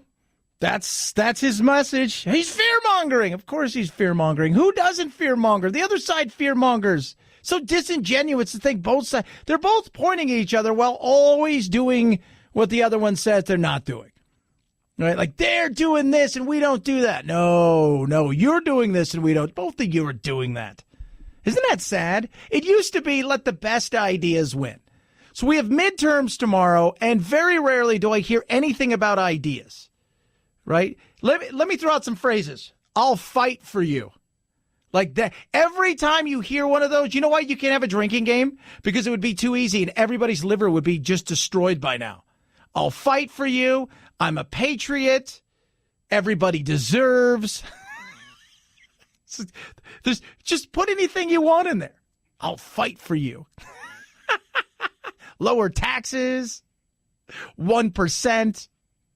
Oh my God. Those are like it's so easy. How about do something different? Hey, let me tell you why I'm different. I'm not going to solve all your problems. Some of it's up to you. That's the beauty of living in America. Liberty. You, the individual, need to take care of some stuff. But I will go out there and I'm going to do everything I can to not make your life miserable. Like, that's a perfect campaign ad right there. But in the end, you got to work your ass off. That's it. The other person, they got another idea. They're either going to hand you everything or tell you how they can save your life if you just vote for them. And that's also a lie. Trump out there doing what Trump does. He's ready. He's excited. He's thinking that this is it. This is it. Like, if you don't get this going, kids, it's going to be bad. It's absolutely going to be bad. So the choice is yours. Either do this or else. This election is a choice between Republican results and radical resistance. It's a choice between greatness and gridlock. It's a choice between jobs and mobs. And it's a choice between an economy that is going strong and the Democrats who are going crazy. It's the choice right there, kids. The choice is, do you want beef or do you want chicken? And neither of them are grass-fed. And they're both a little gamey. And they may give you indigestion. That's kind of where we are at this point in time. It is. And here's my thing to all the people on the left out there who are super uber excited because they think this massive wave is coming. Is there anything that's really going to change? I don't think so. Is this blue wave going to be as big as people? I have no idea. Could be a trickle, could be a tsunami. There could be no wave at all. Right? But here's the thing. What if tomorrow the Democrats win? So it's 435 seats. They need, I think, 24 to take the House. What if they win 20? They still won a bunch of seats, but they didn't win enough. And they lose some seats in the Senate. Oh, never thought of that. What if they win 40? It's a possibility. And they win the Senate. Does anything really change? I don't think anything really changes, Chuck Todd. Does anything actually change? No. On Wednesday morning? Even if it's a Democratic wave, Democrats win the Senate and the House. What changes in our politics? Well, one of the things that troubles me about what I think are the projected results of this election, we'll end up again without a pudding without a theme. You know, that we'll have, we're going to have Democrats probably on the House on the upside. I think the Senate will probably say the same. And we're just going to have to muddle through for the next 2 years. When have we not muddled through? Obama was president. Muddle, muddle, muddle. Now, granted, he muddled some of his own. Right? He did some muddling of his own. It wasn't just all the Republicans' fault, but that's what we are. We've set it up to be a muddling nation. But what happens? Nothing. Nothing changes. People say, well, they're going to impeach him. Calmer, cooler heads are going to prevail. If I'm Trump, I want somebody with a gavel that is going to be, well, you know, essentially smart enough to understand the political world and what the blowback might be. You hear Pelosi and Schumer, for all of their craziness, you know what they're not calling for? Impeachment, because they understand what ends up happening is they really become somebody who's trying to trip up America, and they don't want that. The other ones scream it. They're running on, we don't want Trump. He's evil. We're resisting him. But calmer political heads prevail at times in situations like this where they step back and go, no, because it's going to land in our lap and we're going to look like idiots. And then he's going to be able to say everything went to hell in a handbasket, blame it on them. And he'll have all of this way to deny everything. And in a way, he's going to be right. So why don't we just step back from that? But that's if. That's if. The country is still going to be deeply, deeply divided. When you're talking about women, for example, I've been listening to women out there as well. Kavanaugh had a big impact on suburban women who have sons. They didn't like what they saw, frankly, and they drifted back across. So we have a real mishmash going on here. Yeah. Yeah. We do. We have a very big mishmash. And then there's the public-private world that we live in. And somebody just emailed me a little while ago and said, public-private, I get that. Your public persona is totally different, right? You put on a different air. And when it comes to things like politics, you don't want to discuss it, especially nowadays in the work world, because if you're on the wrong side of something, you could be in a lot of trouble. So what do? You ignore it, and or you conveniently say whatever you want somebody to hear. And that goes along with polling and many other things.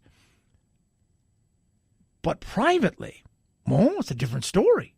You see, privately, your vote may be different than the public side of you. So privately, you go in and you say, yeah, I'm not a huge fan of maybe Trump's attitude, and I'm not a huge fan of a lot of the stuff that he does, but I like the policies. And make no never mind, Trump is on the ballot. Period. Case closed. Trump is on this ballot. He has put himself, he's infused himself into this ballot. So a vote for these people or against these people, it's Trump, and the world knows that, hey, it's me you're voting for or against. So privately, people will walk in and go, I'm still voting for this because the economy is good. Immigration is a problem. And you know, things seem to be going in a good way, and my 401k is liking what we're seeing, and regulations are gone, and he did destroy ISIS, and he did do a lot of these kind of things, and the rhetoric is stupid, but what's it going to be like? And there's a great unknown, and we have a fear of the unknown. I just say one thing that I think is a failure in this country. We've not talked about Parkland. We've not talked about Las Vegas. We've not talked about what happened in Pittsburgh a week ago. Yeah. We're a country that is slaughtering our own citizens on a regular basis. Maybe not in those big numbers, but too often. Well, I'll tell you, gun control-ish messages have apparently been working. We'll see if it happens on Tuesday. Yeah. But we've gotten to this point now where we can't even have a conversation. I over the weekend, I was talking to somebody who is an NRA member and said, you know what, I'm open for some talk about gun control, but I could never tell some of my other friends who are part of the NRA that because the fear of the backlash. And another one of my friends last week said, I think we need to do something about this immigration and these borders, and we just can't have this stuff happen. And that person is very left. But the fear factor is, if I say it out loud, I'm going to pay the price for it. Because we've gotten to the point now where if you don't believe what I believe, and if you don't believe how I believe, and if you're not step-toe with me all the way, I may crush you, and we may come for you. We may come for you. We may ask for blood if you don't. And that right there is very interesting. So a lot of times we have now scared people into silence, right? You go into a room full of people. Let me tell you something. So let's just say, for the sake of argument, it's a perfect example. You go see a comedy show. Comics are inherently what? Politically, they're incorrect, right? They just everything about, because that's what you do. You take something that is taboo at times, and you push against it. Right? That's what comedy is.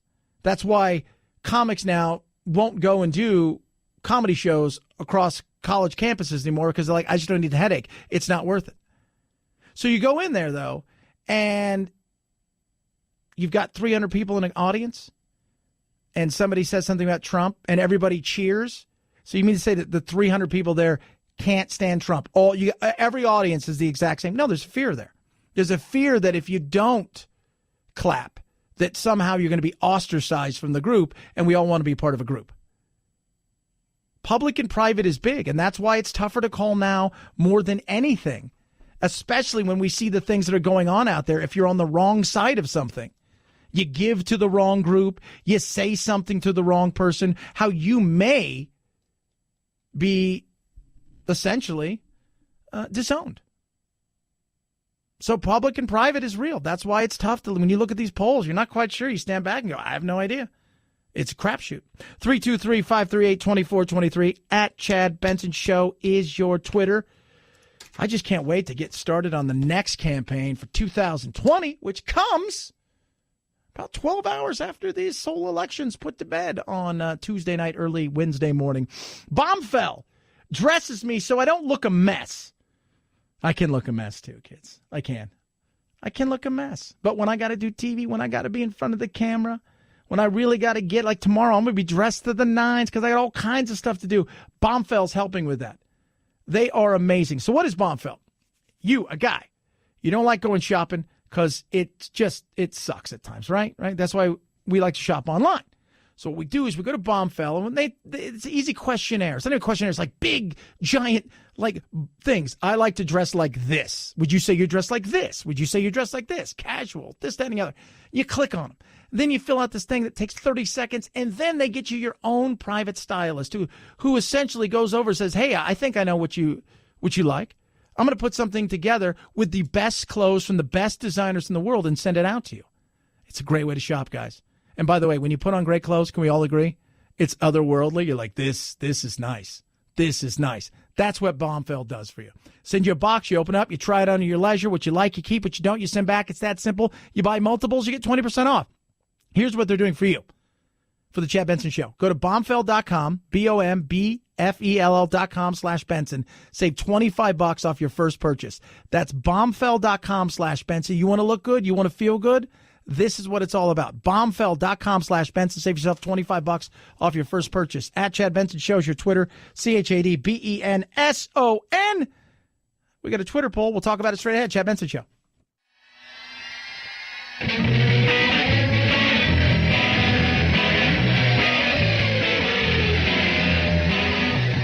While pointless pundits ponder what was, Chad wisely wonders, what's next? When Joaquin Guzman was extradited to New York City in 2017, then U.S. Attorney for the Eastern District of New York, Robert L. Capers, said the drug lord known as El Chapo. He's a man known for no other life than a life of crime, violence, death, and destruction.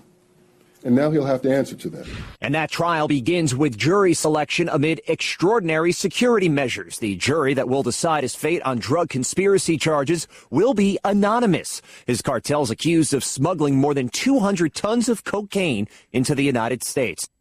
I don't know about you, but if I'm somebody who has a chance to be on this jury anonymously and I saw what happened to Whitey Bulger, I'm going to pass. Right? Like, I'm going to pass. Yeah, I don't trust anybody. I'm sorry. I would rather have been on John Gotti's jury, and you can give him my home address, like, than El Chapo. Like, there is no way I would want to be anywhere near this. And I'd look at him and say, look, if you put me on this jury, I'm going to say not guilty.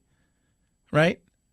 But Chad, it's your duty. Yeah, I got duty to my kids and everything. I'm saying not guilty. I want no part of this.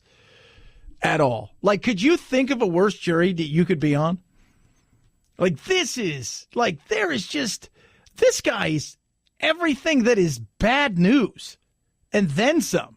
He's the plague.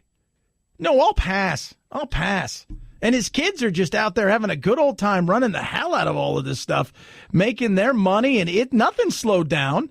What that says to me is I could be God at. Right? I could be, somebody can get to me or anybody else. You know?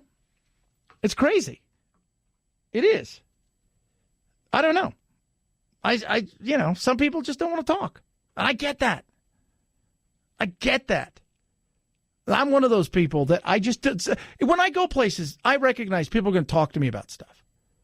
And I'm okay with that. But to a certain extent, because I always don't want to get into it. But I also know what my job is, and it's okay that I get into it. What if you're somebody else who has a differing opinion? And that causes friction inside the office and the potential of, that's why people don't want to talk about stuff. 323-538-2423 at Chad Benson Show is your Twitter. You can tweet at us. What do you hear the story about a teacher fighting a kid? Insane indeed. Chad Benson Show.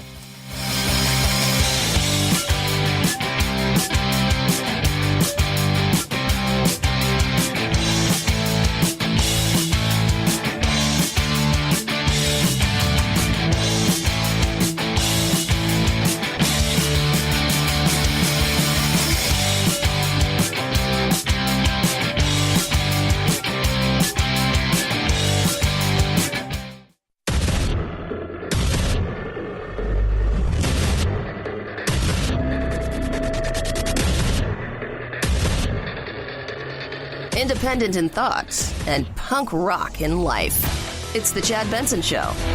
Midterms are tomorrow. A good portion of people have already voted. Those are people who, for all intents and purposes, are truly, I think, usually they vote party, period. A good majority of those people. I would say 80+% of those. There's some independents in there as well. But there are a lot of independents and people I've talked to that haven't yet decided. And they've got in mind what they're going to do in certain situations, whether it be some of the, props and bills and certain things that are out there that, they're on the ballot. And they're looking at, do I want to vote for this thing as far as schools go, or do I want to vote this way when it comes to energy and some of those stuff, the local elections. But when it comes to some of the stuff that potentially has an impact nationally as well, they're still looking at things and they're going inch by inch, which is good.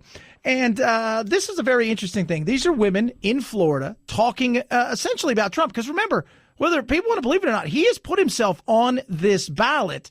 And I think you're getting a real representation of what's out there. Of these 6 Florida voters who identify as independent, 5 know how they plan to vote. I don't like the negative direction that we're going right now. So I think it needs to flip. Sally Clark Fox says she's voting Democrat. Nicole Padro is still undecided, but leaning toward Democrat Andrew Gillum in the governor's race. And you're telling me you like Gillum, who's a Democrat, and you're registered as a Republican from voting in the primary? Yeah. So you're leaning Democrat on the governor's race? On that, yeah. And that's probably the only one. So there you go. So, and why is that? Well, Trump is a huge reason for that.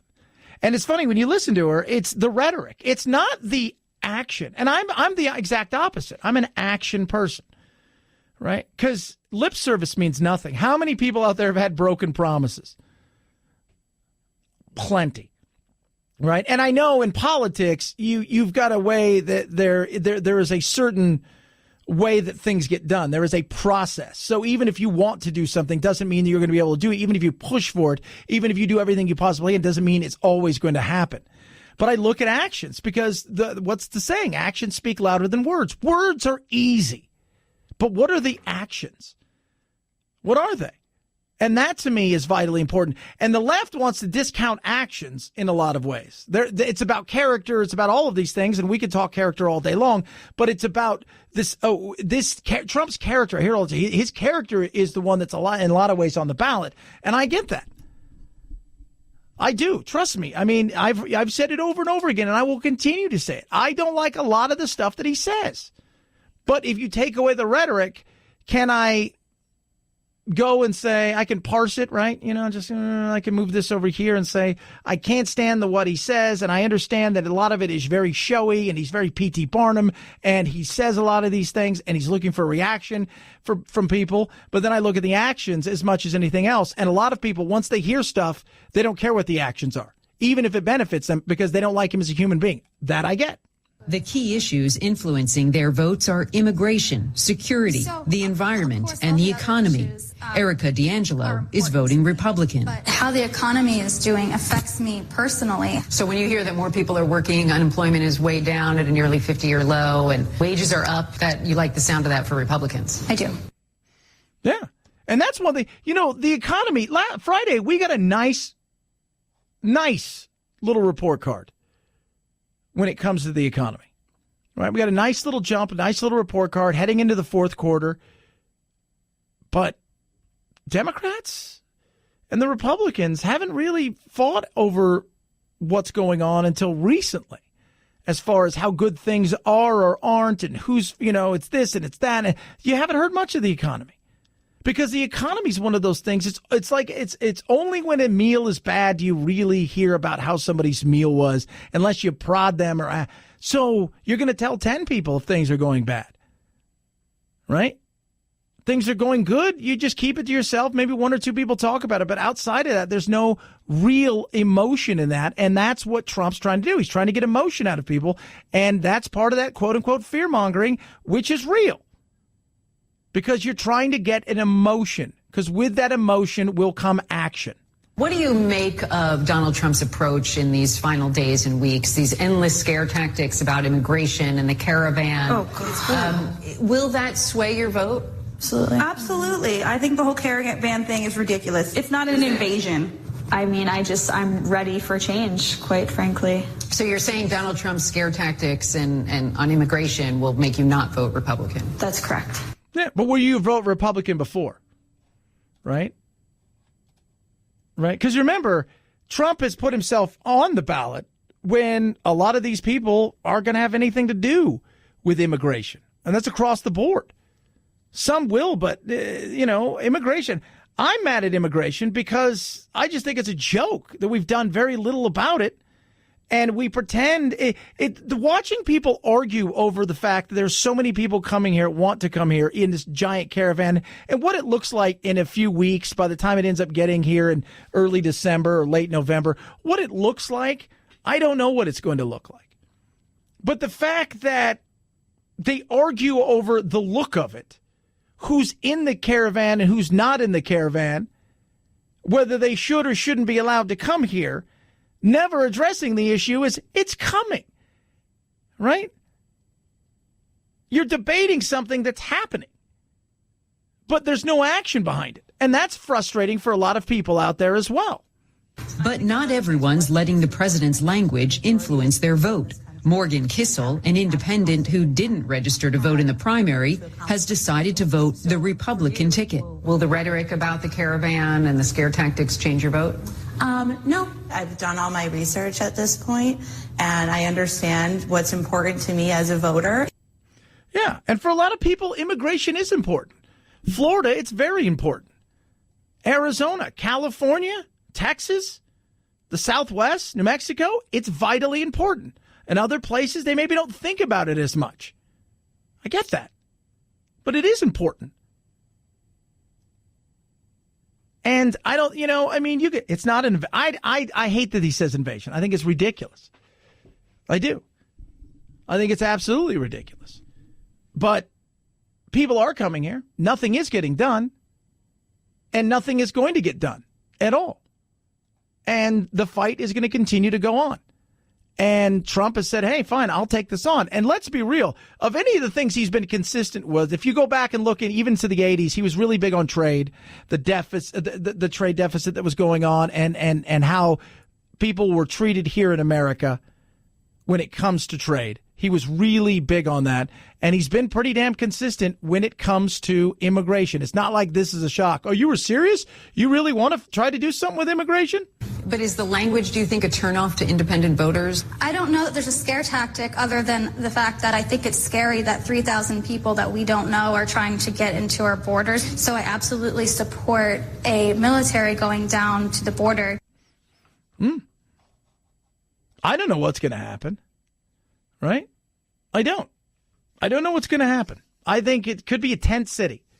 But it's very interesting to listen to independent people talk about it, especially women who are willing to go out there and talk about something like this because, they don't know which way they're going to vote. And some of them have kind of made up their mind, but it's going to be a crapshoot. And for a lot of people out there who think all independents they can't stand Trump and his rhetoric. And so everybody associated with Trump with an R by their name is essentially the same person. The beauty about being an independent is you're a free thinker. And I think they're going to surprise some people. 323-538-2423 at Chad Benson Show is your Twitter. You can tweet at us. So this was an insane thing. If you've not seen the video, maybe we'll throw it up at the old Facebook page. It is incredible to watch a fight between a student and a teacher. A disturbing scene inside a classroom. A teacher and a student embroiled in this brutal fist fight during class, and the whole thing caught on cell phone camera. Yeah, so it's disturbing. And, of course, we live in a day and age where everybody grab your cell phone and away you go. And this kid who was 14, I think the teacher was 63, this was a fight. Yeah, students in the class say their classmate was asked to leave because he wasn't dressed in proper uniform. That's when things got out of control. Apparently, the student refused to leave, shouted racial slurs at the teacher, who's African-American, you see there, and then threw a basketball at him. Okay, so didn't look like a uniform school. I don't know what he was wearing that he wasn't supposed to be wearing, but said some bad things, and I didn't see the basketball throw because, like a lot of these things, we catch it at the middle or the end of something, and then away it goes, and then they threw down, and it was a fight, and the 14-year-old was a scrawny little white kid, and the 63-year-old, so you got a kid who's not even 15 fighting a guy that is 62, who could be retired, and they throw down. And it was an ass whooping, is to say the least. And a lot of kids are saying, look, you know what? This kid's obnoxious and he was horrible and they kind of got what he deserved. And if all's to be true, then yeah, I think the kid did get what he deserved.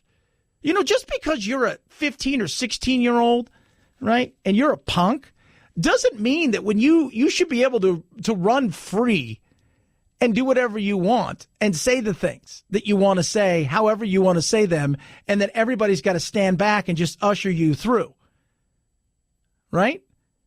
You throw a basketball at somebody, you get in somebody's face and you're ready to challenge them. I think, I'm sorry, if you're willing to do that, and you may be willing to get your ass kicked. And now the teacher's been suspended. The teacher's going to be fired. They're going to end up paying this kid a lot of money, which also pisses me off because I don't think we should be paying a kid a lot of money for being an asshat. Now, I don't know the entire story, but judging by what I've seen and what the other students inside of the room have been saying is this kid kind of got what he deserved. Still doesn't mean you should beat up on a kid. But if that kid wants to throw blows and fight and attack you, I think you have every right to defend yourself. Chad, really? Yes, really. Really. I think so. It's just me, though. Maybe I'm wrong. Maybe I'm a bad person. Chad, you're advocating violence against your child? No. It's funny how isn't it always funny, Phil, when they're like 14 and 15 and 16 and they're willing to fight you and they'll attack you first and then you fight back, that all of a sudden they're now children. Yep, all the time. Yeah. The minute you throw something at me, call me the N-word, and then throw a punch or whatever, you stop being a kid and you're just an a-hole, is what I'm saying. 323-538-2423 at Chad Benson Show's your Twitter. Maybe I'm wrong. Maybe I am. Maybe I am. All I know is I see kids that are jerks all the time, and it's amazing. Suddenly, he's a child. Really, he's a 6-foot child.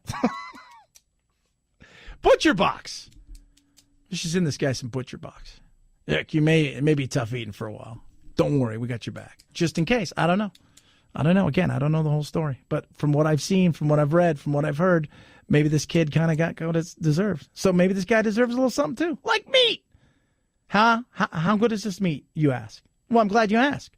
It's amazing. Grass-fed. Grass-finished. They're chickens. Organic and free range. And by the way, those chickens, they taste delicious. The chicken breasts are so big, so huge. The breasts are so massive. Anna Nicole Smith would blush. That's how big they are. They're incredible. Now, you want some of this. You need some of this. Are you ready?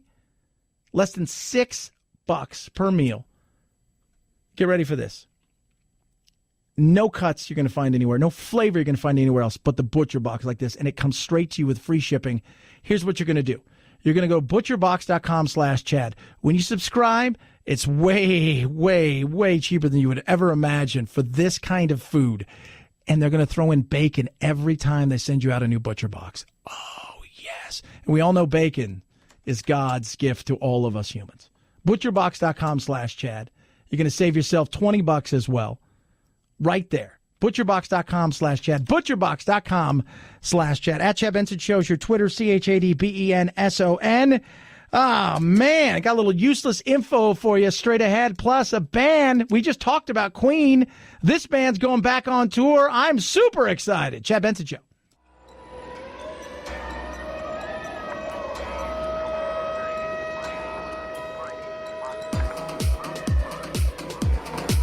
Darn, that climate change.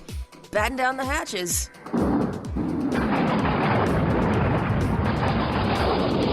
It's Topical Storm Chad, headed your way. They're giving us almost everything. The Spice Girls reuniting for a stadium tour with Sporty, Ginger, Baby, and Scary Spice all on board, minus Posh Spice, Victoria Beckham. She says she can't do it because of business commitments, but says she knows the shows will be amazing and fans past and present will have a wonderful time. For now, though, you'll have to fly across the Atlantic to see them. The 6 dates next June only cover the UK.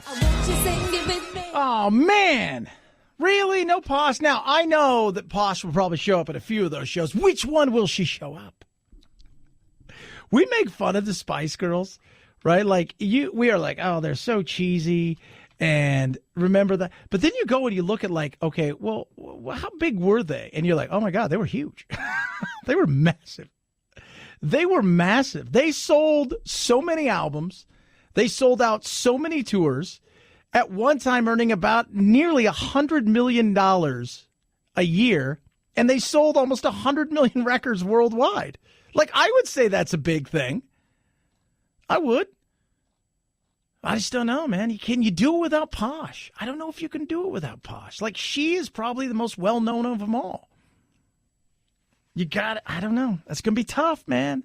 It's going to be tough to do without the Posh. It is. We'll see. 323-538-2423 at Chad Benson Show is your Twitter. You can tweet at us. Do you buy stuff? Do you? Do you buy just for the sake of it? It may not surprise you that almost a third of Americans made an impulse purchase in the last month. But where they made it just might. You might think that it's easy to do it online. You can do it from home in your pajamas with a click, but it's actually in person where we're doing most of our impulse buying. Creditcards.com analyst Ted Rossman says it boils down to 2 words: instant gratification. As fast as things like Amazon Prime are, there really is no substitute to being able to pick something up off a shelf and bring it home with you right away. Generation Xers are the most likely to make emotional purchases. Daria Albinger, ABC News. Yeah.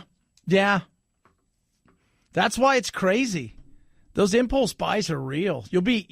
And when you're in line, like when I was at the Spirit store getting a bunch of Halloween stuff as we decorated the house and stuff, and I decorated that you walk through a maze of stuff that you're like, I gotta have that. I don't really need to have it, but I'm just, I gotta have that. And that stuff is where it gets you at. Like, that's where you want to dominate, is that area where people are just like, oh my goodness. That's why they put candy there and the bright colored stuff, because we will impulse buy the hell out of it. 323-538-2423 at Chad Benson Show is your Twitter. All right, we got a poll question up. It is about the midterms. They are tomorrow. What is your take? Which way do you think they're going to go? Majority of you think it's going to be the GOP keeping both, the House, the Senate. I don't know. 6% say Dems win both. 38% say split on House and Senate. That's kind of where I'm at. But you know what? In this day and age, nothing tomorrow would surprise me. If the Dems won it all, the Republicans kept it all, or if it's split, maybe even the other way that people think it's going to go, it would not surprise me. Your useless fact of the day on this Monday: money. How much money's in the world? A lot. How much of it is actually in paper form? About 10%. The rest of it's just all numbers, people. Think about that for a second. Oh, have yourself a wunderbar rest of your day. We'll be back at it big, larger than life tomorrow. Get ready for it. Night-night, Jack.